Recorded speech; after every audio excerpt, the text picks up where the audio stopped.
आपल्यासोबत दिनेश सिंग जे आहेत ते भारतीय जनता पार्टीचे कार्यकर्ते आहेत, पण आज ते अपक्ष लढत आहेत. काय आपण भारतीय जनता पार्टीचे कार्यकर्ते होतात पण आपल्याला तिकीट मिळालेलं नाही, आपण नाराज आहात? कशा पद्धतीने उमेदवारी आपण करत आहात? नाराजगीचा प्रश्नच नाही आहे। वार्ड क्रमांक 86 मध्ये लोकांचा सेवा करण्याकरिता, त्यांच्या प्रश्न सोडवण्याकरिता सक्षम 15 वर्षापासून कोण नव्हता। मी निर्णय घेतला की लोकांचा सेवा केला पाहिजे, लोकांचा प्रश्न सोडवला पाहिजे, म्हणून मी निर्णय घेतला की हिंदू महासभा मधून आणि मला उमेदवारी भेटली आणि मी आज नॉमिनेशन भरलेलं आहे। हिंदू महासभा हा जो पक्ष आहे हा कशा पद्धतीने महाराष्ट्रात मुंबईमध्ये काम करतो?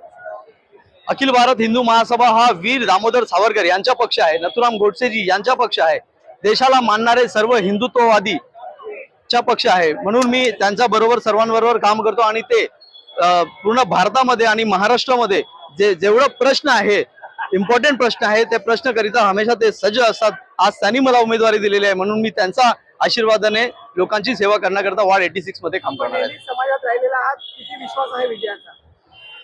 जनतानी मला निवडून द्यावा हे माझा त्यांच्याशी विनंती आहे। विश्वास असा आहे की माझा लढण्याचा विश्वास आहे, लोकांचा सेवा करण्याचा विश्वास माझ्याकडे आहे।